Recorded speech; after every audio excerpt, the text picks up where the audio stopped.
President vice president സ്ഥാനങ്ങൾ രാജിവെക്കണമെന്ന DCCയുടെ ആവശ്യം തള്ളി മറ്റത്തൂരിലെ സഖ്യ നേതാക്കൾ. രാജിവെക്കാനില്ലെന്ന് പാർട്ടിയിൽ നിന്ന് പുറത്താക്കിയ മുൻ DCC ജനറൽ സെക്രട്ടറി TM ചന്ദ്രൻ പറഞ്ഞു. കോൺഗ്രസ് BJP ഡീൽ ആരോപിച്ച വിമതൻ KR ഔസേപ്പിനെ തെളിവ് പുറത്തുവിടാൻ TM ചന്ദ്രൻ വെല്ലുവിളിച്ചു. DCC നേരിട്ട് നിർത്തിയ 3 സ്ഥാനാർത്ഥികൾ ഇവിടെ അവരുടെ പരാജയം ഉറപ്പുവരുത്തിയപ്പോൾ BJPക്ക് വേണ്ടി വോട്ട് പിടിച്ച് നടക്കുകയായിരുന്നു. അതിൻ്റെ കൃത്യമായ തെളിവുകൾ ഞാൻ യഥാസമയം തന്നെ DCC പ്രസിഡന്റിനെ അറിയിച്ചിട്ടുള്ളതുമാണ്. ആ ദൃശ്യങ്ങൾ പുറത്തുവിടാൻ ഞാൻ CPM നേതൃത്വത്തെയും KR ഔസേപ്പിനെയും വെല്ലുവിളിക്കുകയാണ്. ഒരക്ഷരം പോലും ഞാൻ സംസാരിച്ചു എന്ന് തെളിയിച്ചാൽ ഞാൻ എൻ്റെ പൊതുജീവിതം അവസാനിപ്പിക്കാനും KR ഔസേപ്പിനോട് നിരുപാധികം മാപ്പ് പറയാനും പൊതുസമൂഹത്തോട് മാപ്പ് പറയാനും ഞാൻ തയ്യാറാണ്. കോൺഗ്രസ് BJP ഡീലിന് പിന്നിൽ TM ചന്ദ്രനാണെന്നാണ് KR ഔസേപ്പിന്റെ ആരോപണം. 10 വെച്ച് ഈ 8ന്റെ കൂടെ 2 കൂടി ചേരുമ്പോൾ 10ആയി. 10 വെച്ച് നമ്മൾ ഒരു ടോസിലേക്ക് പോകാനാണോ ആഗ്രഹിക്കുന്നത്, അല്ലെങ്കിൽ അതാണ് ഉദ്ദേശിക്കുന്നത് എന്ന് ചോദിച്ചപ്പോൾ പറഞ്ഞതാണ് അല്ല, നമ്മൾ ജയിക്കും. അപ്പൊ അത് ഉറപ്പായിട്ട് ആൾ ജയിക്കും എന്ന് ഊന്നി പറഞ്ഞപ്പോഴാണ് ഞാൻ ചോദിച്ചത്. അവർ മുൻപ് ധാരണയിലെത്തിയിട്ടുണ്ട്. KR ഔസേപ്പിന്റെ പിന്തുണ തേടാനെത്തുന്ന കോൺഗ്രസ് നേതാക്കളുടെ വീഡിയോ LDF പുറത്തുവിട്ടു. സൂരജ് സജി അല്പസമയത്തിനകം വിശദാംശങ്ങളുമായി നമുക്കൊപ്പം ചേരും. മറ്റത്തൂരിലെ സംഭവ വികാസങ്ങൾ, വിവാദങ്ങൾ, അത് കോൺഗ്രസിനെ വലിയ രീതിയിൽ പ്രതിരോധത്തിലാക്കുന്ന സാഹചര്യമുണ്ട്. അല്പസമയത്ത് മുമ്പ് MV ഗോവിന്ദൻ മാധ്യമങ്ങളെ കാണുന്ന ഘട്ടത്തിൽ പോലും ആ കൂട്ടുകെട്ട് ഉയർത്തിക്കൊണ്ട് അതിശക്തമായ രാഷ്ട്രീയ വിമർശനമാണ് കോൺഗ്രസിനുമേൽ CPIM ഉയർത്തുന്നത്. സൂരജ് സജി വിവരങ്ങളുമായി ചേരുന്നുണ്ട്. സൂരജ്, ആദ്യം രാജിവെക്കട്ടെ, മറ്റു കാര്യങ്ങൾ പിന്നീട് ആലോചിക്കാം എന്ന് DCC പ്രസിഡന്റ് മാധ്യമങ്ങളെ കാണുന്ന ഘട്ടത്തിൽ വ്യക്തമാക്കുന്നത് കണ്ടിരുന്നു. ഒരു അന്ത്യശാസനം എന്ന നിലയിലാണ് രാജിവെക്കണം എന്നുള്ള നിർദ്ദേശം DCC നൽകിയിരിക്കുന്നത്. പക്ഷേ അത് അംഗീകരിക്കാൻ അംഗങ്ങൾ തയ്യാറാവുന്നില്ല. എന്താണ് ഇനി മറ്റത്തൂരിൽ സംഭവിക്കാൻ പോകുന്നത്, സൂരജ്? DCC പ്രസിഡന്റ് നൽകിയ അന്ത്യശാസനം ഇപ്പോൾ മറ്റത്തൂരിലെ ഈ കോൺഗ്രസിൽ നിന്ന് രാജിവെച്ച് BJPയുമായി സഖ്യമുണ്ടാക്കിയ ആളുകൾ തള്ളിയിരിക്കുന്നു എന്നുള്ളതാണ് ഈ നിമിഷം വരുന്ന പ്രധാനപ്പെട്ട വാർത്ത. ഇന്ന് ഒരു പ്രവൃത്തി ദിവസമാണ്, അതുകൊണ്ട് ഇന്നത്തെ ഒരു ദിവസം അവർക്ക് കൊടുക്കുന്നു. ഇന്ന് അവർ രാജിവെച്ചില്ലെങ്കിൽ നാളെ അവരെ അയോഗ്യരാക്കുന്നതിനുള്ള നടപടിയുമായി മുന്നോട്ട് പോകുമെന്നുള്ളതായിരുന്നു DCC പ്രസിഡന്റിന്റെ അന്ത്യശാസനം. എന്നാൽ DCC പുറത്താക്കിയ മുൻ ജനറൽ സെക്രട്ടറി TM ചന്ദ്രൻ ഇത് തള്ളുകയാണ്. അദ്ദേഹം പറയുന്നത് തങ്ങളുടെ ഭാഗത്ത് ഒരു പിഴവുമില്ല എന്നുള്ളതാണ് ചന്ദ്രൻ ചൂണ്ടിക്കാണിക്കുന്നത്. മറ്റത്തൂരിൽ BJPയുമായി ഒരു തരത്തിലുള്ള കൂട്ടുകെട്ടും ഉണ്ടായിട്ടില്ല. പാപഭാരം ഏറ്റെടുക്കാൻ കഴിയില്ല. DCC നിർത്തിയ ഔദ്യോഗിക സ്ഥാനാർത്ഥികളാണ് BJPക്ക് വേണ്ടി വോട്ട് പിടിച്ചത്. അത് ശ്രദ്ധയിൽപ്പെടുത്തിയിട്ടും DCC പ്രസിഡന്റ് ഇടപെട്ടില്ല എന്നുകൂടി കുറ്റപ്പെടുത്തുന്നുണ്ട്. നിലവിലെ പ്രതിസന്ധിയിൽ DCCയുമായല്ല KPCCയുമായി നേരിട്ട് ചർച്ചകൾ നടത്തി പരിഹാരം KPCC നേതൃത്വവുമായി ബന്ധപ്പെട്ട് പരിഹാരം കാണും എന്നുള്ളതാണ് ഇപ്പോൾ ഈ TM ചന്ദ്രൻ ചൂണ്ടിക്കാണിച്ചത്. അങ്ങനെയെങ്കിൽ DCCയെ സംബന്ധിച്ച് അവരെ കൂടുതൽ സമ്മർദ്ദത്തിലേക്ക് തള്ളിവിടുന്ന ഒരു പ്രതികരണമാണ് ഇപ്പോൾ മറ്റത്തൂരിൽ നിന്നുണ്ടായിരിക്കുന്നത്. പ്രത്യേകിച്ച് ഇന്ന് LDF അടക്കം ജനകീയ പ്രതിഷേധമടക്കം ഈ മേഖലയിൽ സംഘടിപ്പിച്ചുകൊണ്ട് രാഷ്ട്രീയ ആയുധമാക്കാൻ ശ്രമിക്കുന്നു എന്ന് CPM സംസ്ഥാന സെക്രട്ടറി പോലും തെരഞ്ഞെടുപ്പ് തോൽവിയെക്കുറിച്ച് വിശദീകരിക്കുന്ന സമയത്തും മറ്റത്തൂർ ഉയർത്തിയുള്ള ഒരു പ്രതിരോധം അത് അദ്ദേഹത്തിന്റെ വാർത്താ സമ്മേളനത്തിൽ കണ്ടു. അങ്ങനെ അക്ഷരാർത്ഥത്തിൽ കോൺഗ്രസിനെ വെട്ടിലാക്കിയിരിക്കുന്ന ഒരു സംഭവമാണ്. അതുകൊണ്ടാണ് DCC പ്രസിഡന്റ് അടക്കം ഈ വിഷയത്തിൽ ഇന്ന് രാവിലെ ഒരു അവസരം എന്ന നിലയ്ക്ക് ഇവരോട് രാജിവെക്കുകയാണെങ്കിൽ, രാജിവെച്ച് ജനങ്ങളോട് മാപ്പ് പറയുകയാണെങ്കിൽ ബാക്കി കാര്യങ്ങൾ അപ്പോൾ ചർച്ച ചെയ്യാം എന്ന തരത്തിലേക്ക് ഒരു അവസരം അവർക്ക് നൽകിയത്. പക്ഷേ ആ അവസരവും വിനിയോഗിക്കുന്നില്ല. രാജിവെക്കാൻ തങ്ങൾ തയ്യാറല്ല എന്ന് സഖ്യത്തിലേർപ്പെട്ട നേതാക്കൾ ഇപ്പോൾ പ്രഖ്യാപിച്ചിരിക്കുന്നു. TK സൂരജ്, ഇതിപ്പോൾ മറ്റത്തൂരിലോ തൃശ്ശൂർ ജില്ലയിലോ മാത്രം ഒതുങ്ങി നിൽക്കുന്ന ഒരു വിവാദമല്ല. ഇത് വലിയ രാഷ്ട്രീയ പ്രചാരണ ആയുധമായി CPIM ഏറ്റെടുത്തു കഴിഞ്ഞു. ഈ സഹകരണം ഒരു കൂട്ടുകെട്ടിന്റെ ഭാഗമാണ്, ഇത് ഒത്തുകളിയുടെ ഭാഗമാണ് എന്നടക്കമുള്ള വിമർശനങ്ങൾ ഉയർത്തി അതിശക്തമായി രാഷ്ട്രീയ വിമർശനങ്ങൾ ഉയർന്നു കേൾക്കുന്ന ഘട്ടമാണ്.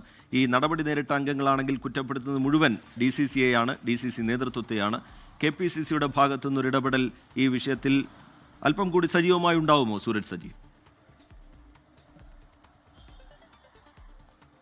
TK, കഴിഞ്ഞ ദിവസം പ്രതിപക്ഷ നേതാവിന്റെ പ്രസ്താവന അടക്കം വന്നത് ഇതിൽ ആരും BJPയിലേക്ക് പോയിട്ടില്ല എന്നുള്ളതായിരുന്നു പ്രതിപക്ഷ നേതാവിന്റെ ഈ പ്രതികരണമായി പുറത്തു വന്നത്. അത് ഇവർക്ക് മറ്റത്തൂരിൽ നിലവിൽ ഈ സഖ്യം രൂപീകരിച്ചവർക്ക് ആശ്വാസമാണ്. അതാണ് അവർ ഈ KPCCയോ അല്ലെങ്കിൽ അതിന് മുകളിലുള്ള സമിതിയോ അല്ലെങ്കിൽ മുതിർന്ന നേതാക്കളോ ഈ വിഷയത്തിൽ ഇടപെടുമെന്ന് അവർ കണക്ക് കൂട്ടുന്നത്. ഇന്നലെ ഇവർ വാർത്താ സമ്മേളനം നടത്തുന്ന സമയത്തടക്കം പറഞ്ഞത് തങ്ങൾ ഇപ്പോഴും കോൺഗ്രസ് ആണ്, തങ്ങൾക്ക് ചിലത് പറയാനുണ്ട്, തങ്ങളെ കൂടി കേൾക്കണം എന്നുള്ളതാണ് ഇവർ പറയുന്നത്. പക്ഷേ ഇതിൽ ഏറ്റവും പ്രധാനപ്പെട്ട കാര്യം ഇവർ ഇപ്പോഴും ആവശ്യപ്പെടുന്നത് അവർക്കെതിരെ എടുത്ത അച്ചടക്ക നടപടി പിൻവലിക്കണം. തങ്ങൾ ഒരു തരത്തിലുള്ള തെറ്റും ചെയ്തിട്ടില്ല എന്നുള്ളതാണ്. അവർ ചെയ്ത തെറ്റ് എന്താണെന്ന് ഇതുവരെയും ഈ അച്ചടക്ക നടപടി എടുത്ത സമയത്തടക്കം DCC പ്രസിഡന്റ് പറഞ്ഞു. അവർ ചെയ്ത തെറ്റ് അവർക്ക് ബോധ്യപ്പെടുത്തുന്നതിന് വേണ്ടിയാണ് ഈ നടപടി എടുത്തതെന്ന് DCC നേതൃത്വം അടക്കം വ്യക്തമാക്കിയതാണ്. പക്ഷെ അവർ പറയുന്നത് തങ്ങൾ അവിടെ ഒരു തെറ്റും ചെയ്തിട്ടില്ല, അവിടെ ഒരു വിമത സ്ഥാനാർത്ഥിയെ പിന്തുണയ്ക്കുകയാണ് ചെയ്തത്. പക്ഷെ അങ്ങനെയെങ്കിൽ വൈസ് പ്രസിഡന്റായി മത്സരിച്ചത് ഈ കോൺഗ്രസിന്റെ കൈപ്പത്തി ചിഹ്നത്തിൽ മത്സരിച്ച ആളാണ് നൂർജഹാൻ നവാസ്. ഈ നൂർജഹാൻ നവാസ് കൈപ്പത്തി ചിഹ്നത്തിൽ മത്സരിച്ച ആളല്ലേ, അവരെ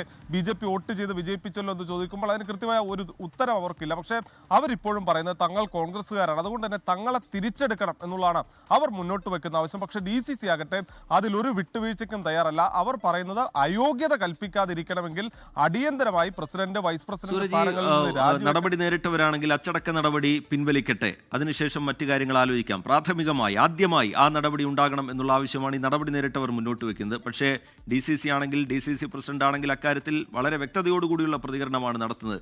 രാജിയല്ലാതെ ആദ്യം രാജിവെക്കാതെ ഈ നടപടി പിൻവലിക്കുന്ന ഒരു കാര്യവുമില്ല, ആ ഒരു നിലപാടിലേക്ക് പോവുകയില്ല എന്നുറപ്പിച്ച് DCC നേതൃത്വം വ്യക്തമാക്കുന്നുണ്ട്.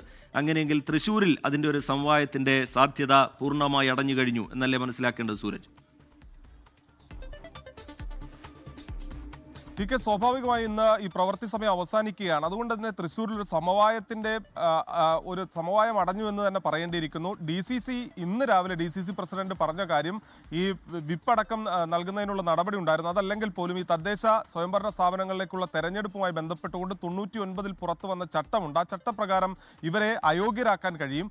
അതിനുള്ള നടപടി അത് DCC ഇതിനോടകം തന്നെ തുടങ്ങിക്കഴിഞ്ഞു എന്നുള്ളതാണ് പറയുന്നത്. കഴിഞ്ഞ ദിവസങ്ങളിലെല്ലാം തന്നെ DCC അതിനുള്ള പ്രവർത്തനങ്ങൾ തുടങ്ങിക്കഴിഞ്ഞു. കോടതിയെ സമീപിക്കുക, തെരഞ്ഞെടുപ്പ് കമ്മീഷനെ സമീപിക്കുക എന്നുള്ളതാണ്.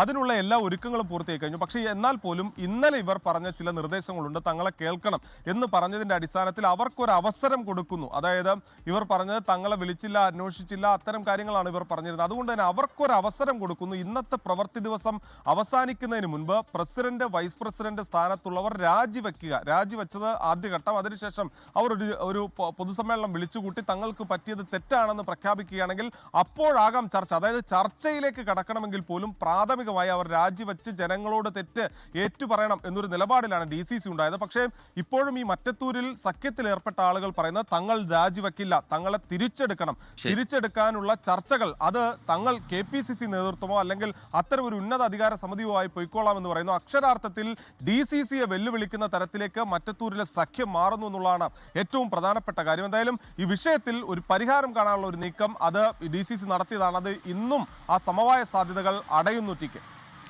സൂരജ് സജി തൃശ്ശൂരിൽ നിന്ന് വിശദാംശങ്ങൾ പങ്കുവെക്കുകയായിരുന്നു. പ്രസിഡന്റ് വൈസ് പ്രസിഡന്റ് സ്ഥാനങ്ങൾ രാജിവെക്കണം എന്ന കർശനമായ നിർദ്ദേശമാണ് അന്ത്യശാസന രൂപത്തിലാണ് DCC അത് ഈ നടപടി നേരിട്ട നേതാക്കൾക്ക് നൽകിയിരിക്കുന്നത്. പക്ഷേ രാജിവെക്കാൻ തയ്യാറല്ല. ആദ്യം ഞങ്ങൾക്കെതിരെ സ്വീകരിച്ച നടപടി പിൻവലിക്കട്ടെ, അതിനുശേഷം മറ്റു കാര്യങ്ങൾ ആലോചിക്കാം എന്നാണ് ഈ നേതാക്കളുടെ നിലപാട്. സൂരജ് സജി വിവരങ്ങൾ പങ്കുവെക്കുകയായിരുന്നു.